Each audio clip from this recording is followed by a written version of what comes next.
Dreams, Evolution, and Value Fulfillment, Volume 1 by Jane Roberts, a Seth book. The year 1980 exists in all of its potential versions, now, in this moment. Because mass events are concerned, there is not a completely different year, of course, for each individual on the face of the planet. But there are literally an endless number of mass-shared worlds of 1980 in the wings, so to speak. It is not quite as simple a matter as just deciding what events you want to materialize as reality, since you have in your terms a body of probabilities of one kind or another already established as the raw materials for the coming year.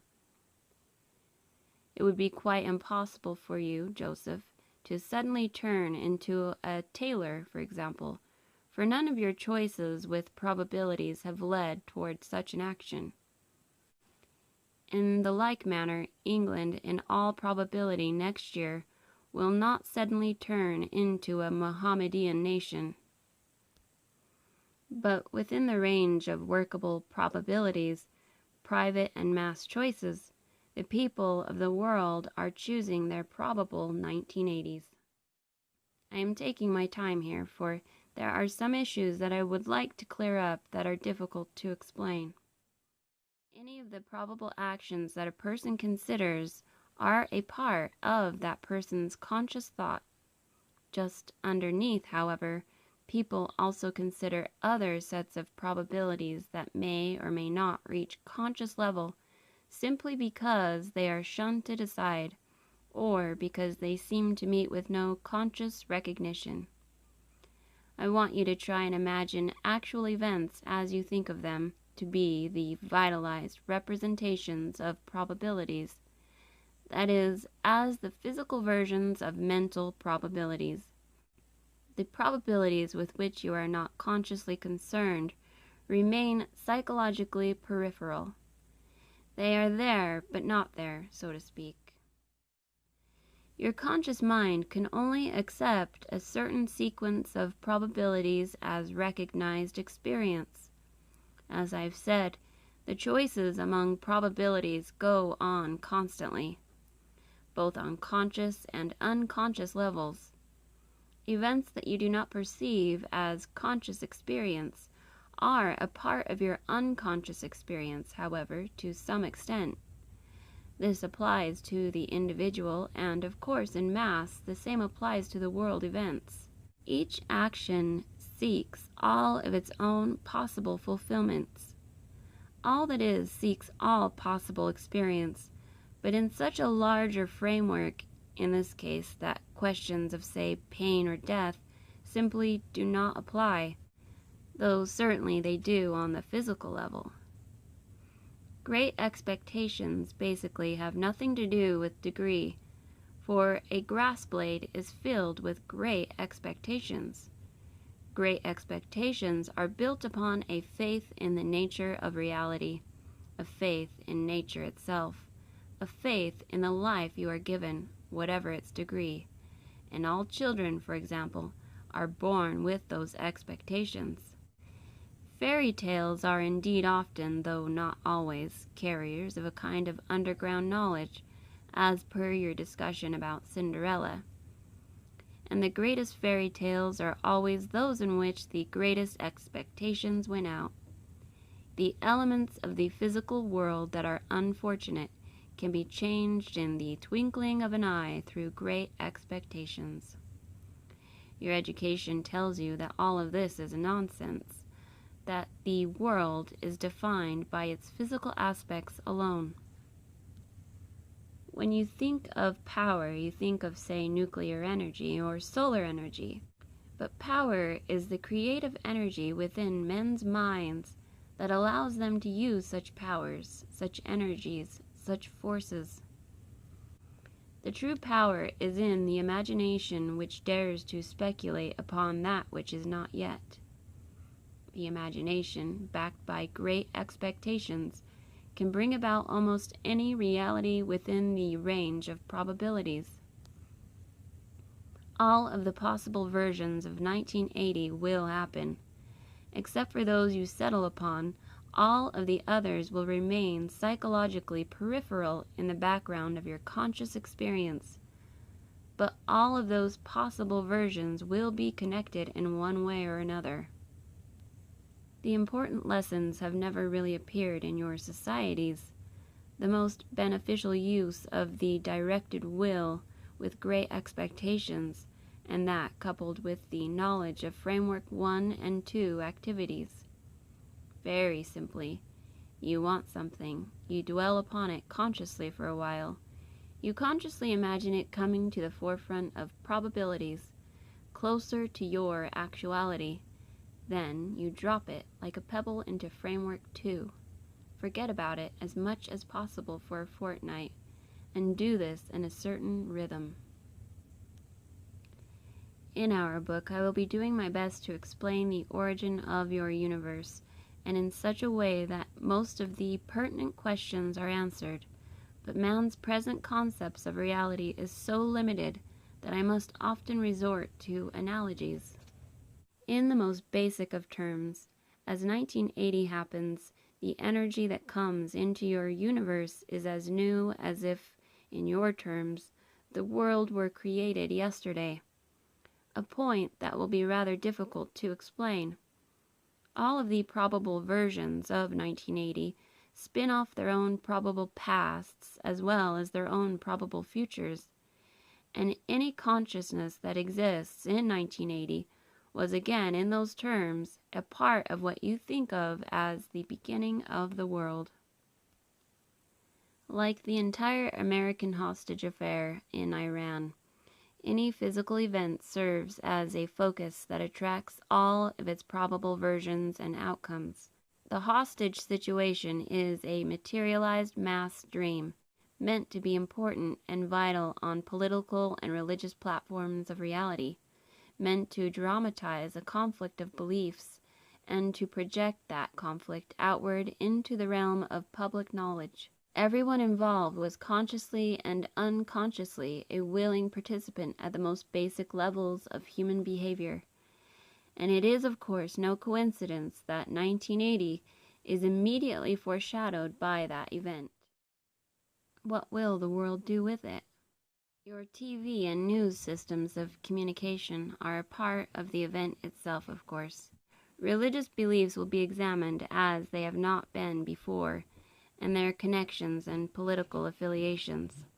The Arab world still needs the West, and again it is better that those issues come to light now, while they must to some extent consider the rest of the world.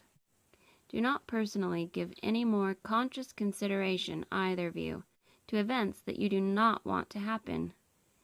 Any such concentration, to whatever degree, ties you in with those probabilities. So concentrate upon what you want, and as far as public events are concerned, take it for granted that sometimes even men are wiser than they know. You were each present at the beginning of the world then, though you may be present in the world now in a somewhat different fashion. Remember that each unit of consciousness is a fragment of all that is a divine portion. Then perhaps what I am about to explain will make more sense.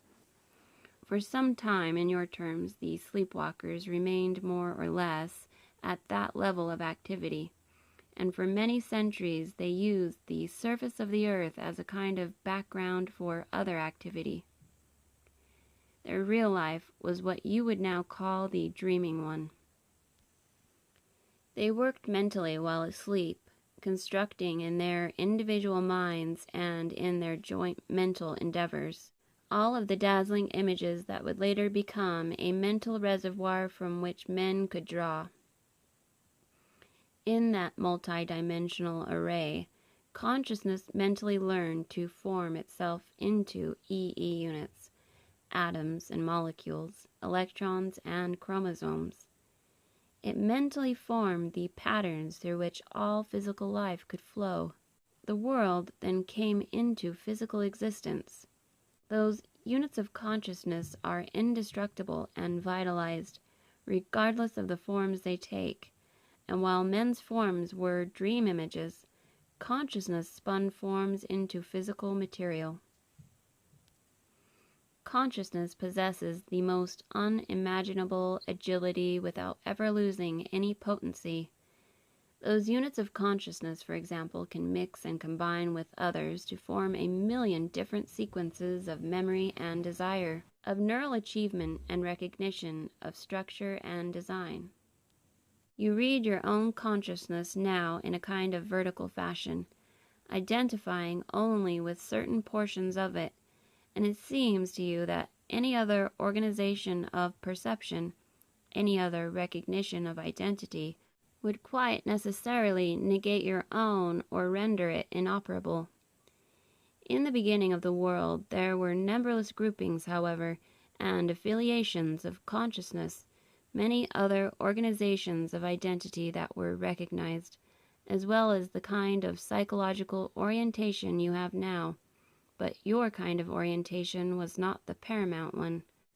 While, generally speaking, Earth's species existed from the beginning in the forms by which you now know them, consciousness of species was quite different, and all species were much more intimately related through various kinds of identification that have since gone into the underground of awareness. Initially, then, the world was a dream, and what you think of as waking consciousness was the dreaming consciousness. In that regard, the Earth's entire environment was built mentally, atom by conscious atom, each atom, again, being initially formed by units of consciousness.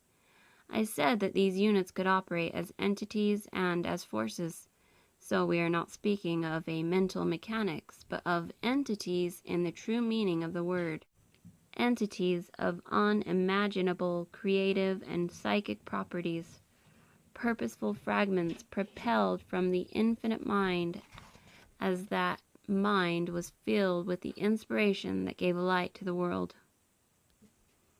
Those entities, in your terms so ancient, left fragments of themselves in trance, so to speak, that form the rocks and hills, the mountains, the air and the water, and all of the elements that exist on the face of the earth. Those entities are in trance in those terms, but their potency is not diminished, and there is constant communication among them always. There is also constant communication between them and you at other levels than those you recognize, so that there is an unending interplay between each species and its environment. There is no place where consciousness stops and the environment begins, or vice versa. Each form of life is created along with each other form, environment and organism in those terms creating each other. After forms were fully physical, however, all species operated as sleepwalkers for many centuries, though on the scale that existed then, the passage of time was not considered in the same fashion. During that period, the work of wedding non-physical consciousness to matter was accomplished. Effects of gravity, for example, were stabilized. The seasons took on the rhythms best suited to the creatures in various locations. The environment and the creatures accommodated each other. Up until then, the main communications had followed the characteristic patterns of units of consciousness, each unit knowing its relationship to all others upon the planet. Creatures relied upon inner senses while learning to operate the new, highly specific physical ones that pinpointed perception in time and place. This pinpointing of perception was of vital importance, for with the full arousal of consciousness in flesh, intersections with space and time had to be impeccable. Dream bodies became physical, and through the use of the senses, tuned to physical frequencies, frequencies of such power and allure that they would reach all creatures of every kind, from microbe to elephant, holding them together in a cohesive web of space and time alignment. In the beginning, man's dreams were in certain terms of immediate physical survival. They gave man information, a kind that of necessity the new physical senses could not contain. Those senses could only perceive the immediate environment, but man's dreams compensated for that lack and filled out his consciousness by giving it the benefit of that larger generalized information to which it had once had an easy access.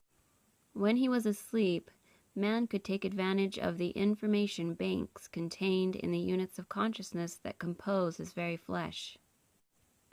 Now, when he dreamed, man actually returned to a state prior to waking, from which his physical life itself had emerged.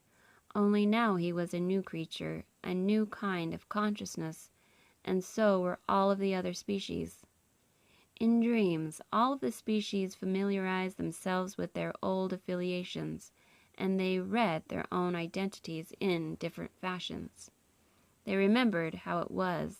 They remembered that they formed each other. This tale, I admit, is far more difficult to understand than a simple story of God's creation of the world, or its actual production in a meaningless universe through the slippery hands of chance. And yet my story is more magnificent because elements of its truth will find resonance in the minds and hearts of those open enough to listen. For men's minds themselves are alive with the desire to read properly, and they are aware of their own vast heritage.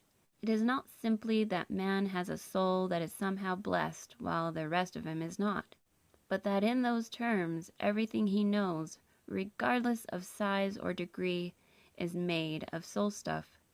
Each portion has its own identity and validity, and no portion is ever annihilated or destroyed. The form may change. I must of necessity tell this story in serial terms, but the world and all of its creatures actually come together like some spontaneously composed, ever-playing musical composition in which the notes themselves are alive and play themselves, so that the musicians and the notes are one and the same, the purpose and the performance being one, with each note played continuing to strike all of its own probable versions, forming all of its own probable compositions while at the same time taking part in all of the themes, melodies, and notes of the other compositions, so that each note, striking, defines itself, yet also exists by virtue of its position in the composition as a whole. The conscious mind cannot handle that kind of multi-dimensional creativity, yet it can expand into a kind of new recognition when it is carried along, still being itself by its own theme. In a way, your world follows its own theme in creativity's composition. You want to know where you came into the musical production, so to speak.